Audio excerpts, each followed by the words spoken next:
Mm. I was in the middle of a board presentation when my brother walked into the conference room like he owned the place. Not knocked, not waited. Walked in. I had 17 slides left.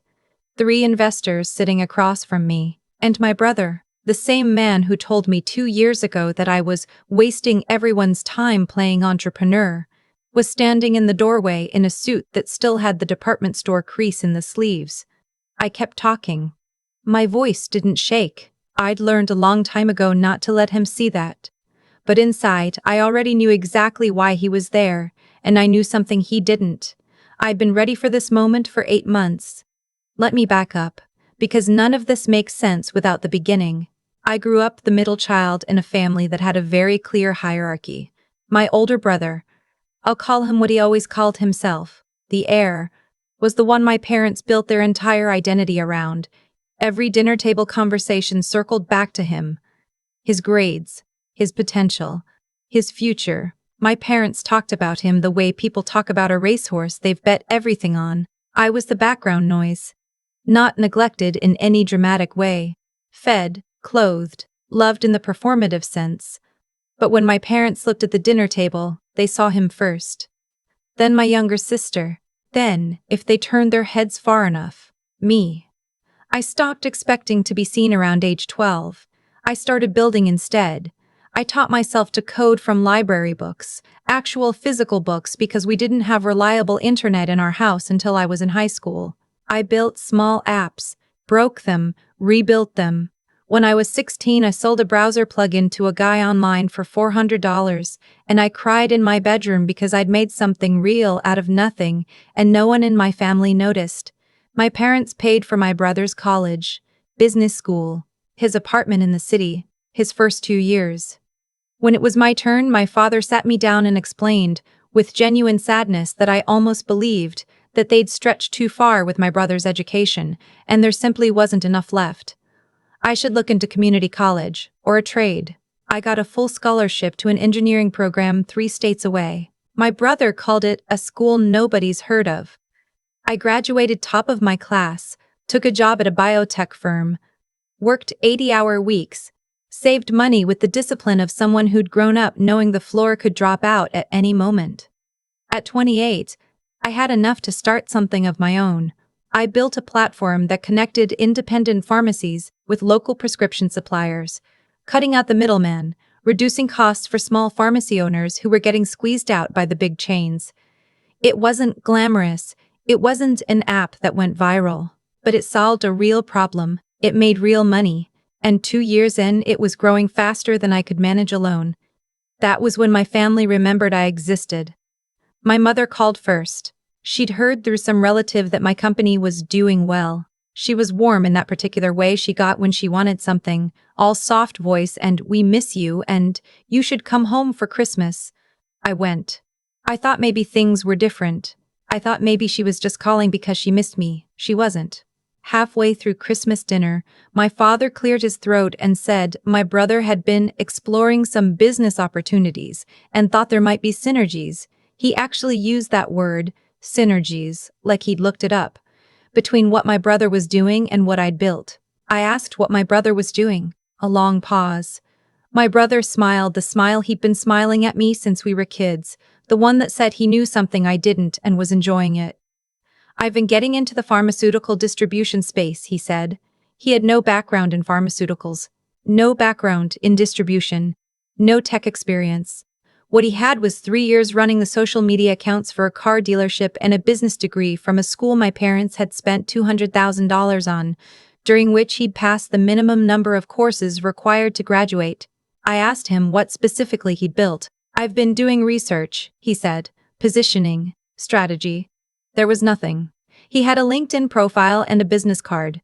My father said they thought it would make sense for my brother to come on board my company, in a leadership capacity. They said the word partner a few times. My mother said it would be a real family business and got teary-eyed in a way that I recognized. She deployed tears the way other people deployed arguments. I said I'd think about it. I drove home that night knowing I wouldn't. But I also drove home knowing they wouldn't accept that. And I started thinking about what came next. I thought about it for 2 weeks. Then I called my brother and told him as clearly and kindly as I could that my company wasn't in a position to take on additional leadership, that I had a team and a structure that was working, and that I wished him well with whatever he decided to pursue independently. He was quiet for a moment. Then he told me I was making a mistake, that the family had invested in me.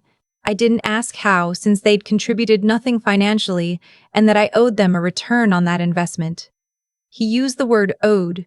He said I'd gotten above myself and that it wasn't a good look. I said I had to go. My mother stopped calling. My father sent a single text that said disappointed in your decision and nothing else. My sister, who'd always been a weather vane pointing wherever the pressure was coming from, went silent. They cut me off. Which, given how little they'd given me in the first place, mostly just felt like confirmation of something I'd already known. I kept building. Quietly. Seriously. I brought on a small team, restructured the supplier network, started expanding into a second region. I also, and this matters, spent those 8 months doing something else. I started paying attention. A former colleague mentioned that she'd had a strange call from someone asking detailed questions about my platform's pricing model. A pharmacy owner I'd worked with for 2 years told me he'd been approached by a new company, promising they could undercut my rates.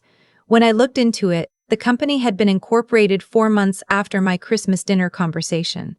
The registered agent's address was my parents' house. My brother hadn't been doing research. He'd been building a copy. Using everything I'd ever said at that dinner table about how my platform worked, what my margins were, where I was expanding next. He'd taken notes while I was being asked to pass the mashed potatoes. I felt something cold settle in my chest, not rage. I'd graduated past rage with this family a long time ago. It was something quieter and more precise. It was the feeling of knowing exactly what you're dealing with and knowing exactly what you're going to do about it. I called my attorney. I called the investors I'd been in conversations with for 6 months. And I asked for a specific meeting, one I'd be running, on my timeline, in my building. Which brings me back to the conference room. When my brother walked in, the 3 investors turned to look at him. I turned too, slowly, like I was surprised, because he thought I was surprised. Let him have that for 30 seconds. It cost me nothing. Sorry to interrupt, he said in the voice he used when he wasn't sorry at all. I just need a few minutes with my sister. I said calmly, you can wait outside. I'll be done in about 15 minutes. His jaw did a small thing. He hadn't expected that. He'd expected me to panic, excuse myself, give him the stage. That was the move he'd been planning. Walk in when I was mid-pitch, destabilize me, make me look rattled in front of money. This is actually relevant to your investors, he said. He looked at them. He had a folder. Of course he had a folder. There are some questions about the legal foundation of this platform that I think you should hear. One of the investors, a woman named Portia, who had been in this industry for 22 years and had a face that gave away absolutely nothing, looked at me. I said, you can speak. I have nothing to hide and this won't take long. My brother opened his folder. He had printed documents, a lot of them, with highlighted sections. He'd clearly been preparing this. He started talking about overlapping market positioning and derivative technology claims and a few other phrases that sounded legal but weren't quite anything. I let him talk. When he paused, I said, "Are you done?" He blinked. I opened my laptop and turned it toward Portia. I had 3 documents pulled up. Patent filings, all time-stamped.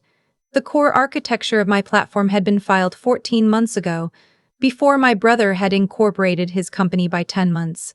I had the incorporation date. I had the timeline. I had a screenshot of the forum post where he'd used his real name to ask technical questions about replicating a hypothetical supplier matching algorithm. I'd found it 3 months ago. I'd been sitting on it since. I also had something else. This is Portia, I said to my brother, who has actually been an investor in my company for 4 months.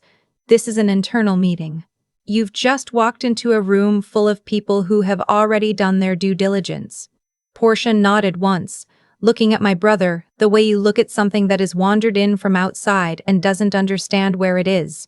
I'd also like you to know, I said, that I spoke with an attorney last month about what your company has been doing. You've been approaching my clients with pricing information that is not publicly available. That information came from a conversation in my parents' home where I was a guest. I have a record of that conversation. I have the follow-up calls. And I have a letter drafted and ready to file. My brother's face changed. That is the most honest thing I can say about that moment. His face changed. The folder went down. He looked smaller than he had 60 seconds ago, and I want to be truthful here. I didn't feel triumphant exactly. I felt tired. I felt the particular exhaustion of someone who has spent their whole life cleaning up messes they didn't make. You need to leave, I said. Not because I'm angry. Because this is my company, built with my work, and you aren't welcome here. He left. Portia waited until the door closed. That was your brother, she said. Yes. She wrote something in her notebook. Then she looked up. Should we continue? We continued. My mother called that night. I didn't answer. She left a voicemail that was 20% tearful and 80% a list of reasons why I'd humiliated the family. I saved the voicemail. Not out of cruelty, out of documentation habit at that point. My father texted, "What you did today was unforgivable." I stared at that text for a long time. I thought about the scholarship he hadn't funded, the company he hadn't believed in, the dinner table where I'd been background noise for 20-something years. I thought about the word unforgivable coming from a man who had watched his son build a copycat business using information stolen at Christmas dinner and apparently considered that a neutral event. I didn't text back. My sister called 2 days later. She was different, softer, more careful, like she'd thought about what she wanted to say before she dialed. She told me she'd been watching from the sideline for years. She told me she knew things had never been fair. She didn't apologize on behalf of anyone else, which I respected. She just said she was sorry she'd been quiet, that she'd taken the path of least resistance for so long that she didn't know what resistance felt like anymore. I told her I understood. I told her the door wasn't closed. I meant it. What I couldn't give her, what I couldn't give any of them, was an apology for protecting myself. That's the thing about families like mine. The expectation is that love means absorbing damage quietly, that loyalty means accepting whatever version of yourself they've decided you are, that being a good daughter, a good sister, means shrinking back down whenever you've had the bad manners to grow. I've been doing that for 31 years. I was done. 3 weeks after the conference room incident, my brother's company went quiet. The website stopped being updated. The pharmacy owners he'd been approaching told me he'd stopped reaching out. I don't know exactly what happened. Maybe the letter from my attorney clarified things. Maybe the investors he'd been courting ran their own background check and found what I found. Maybe he simply ran out of steam, the way people do when they're running on other people's fuel, and that fuel gets cut off. My parents, I heard through my sister, were very upset with how things had turned out. Upset, I noticed, not at my brother for the choices he'd made, but at the situation, that vague, victimless entity that was to blame for all of it. I had a company to run. The second region expansion closed in April. By June, we had 43 pharmacy partners signed and a contract with a regional hospital network that I'd been working toward for a year. I hired 2 more engineers, a logistics coordinator, and a head of business development, a woman with 15 years of distribution experience who looked at my pitch deck and said, "Where do I sign?" Some mornings I still catch myself waiting for the other shoe to drop. That's the thing about growing up in a house where everything good eventually came with a condition. You forget for a while that it doesn't have to, that you can just build something real and it can just be yours.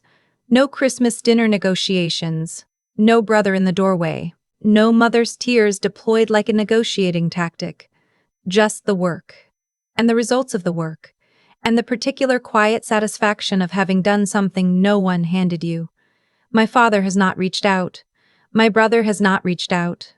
I think about them sometimes, not with bitterness, mostly with something more like the feeling you get when you remember a season of your life that was hard and is genuinely over.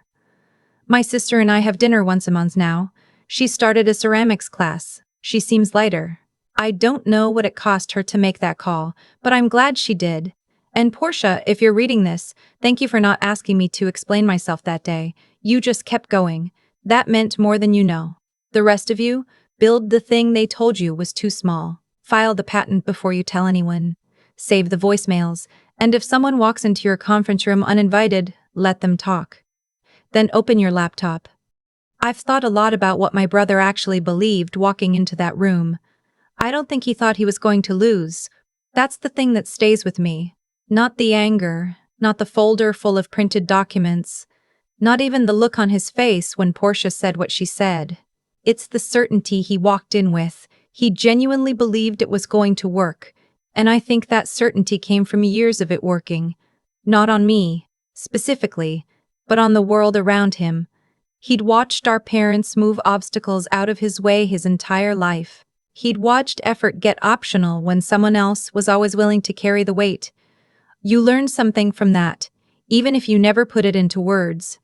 You learn that confidence is a substitute for preparation, that showing up is enough, that other people's work is a resource you're allowed to draw from.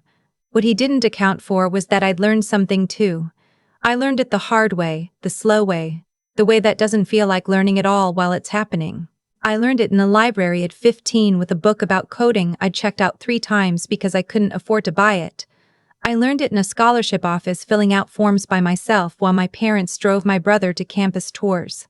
I learned it in every single moment where I had to figure something out alone and did, and no one noticed, and I did it again anyway. That's what he was actually up against in that conference room. Not a lucky break. Not a trick. 8 months of preparation, yes, but behind that, 15 years of building the kind of person who prepares 8 months in advance because she knows no one is going to clean up the mess if she doesn't. What I want to say to anyone watching this who recognizes something in this story, the background noise feeling, the table where everyone turns to someone else first, is that the way you are treated does not determine the way you turn out. It shapes the terrain. It makes things harder or easier, but it does not write the ending. My brother had every advantage I didn't. He also had none of the qualities those advantages were supposed to build. Because ease, it turns out, doesn't build much. The friction does. The library books do. The scholarship applications do.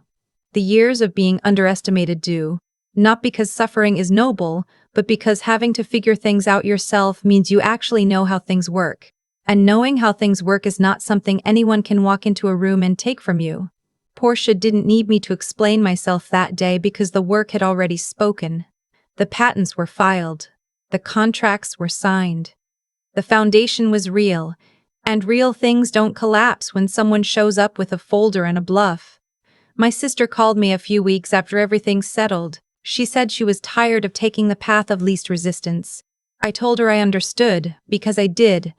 I'd watched her do it for 30 years and I knew it cost her something she was only starting to add up. The door was open. It still is.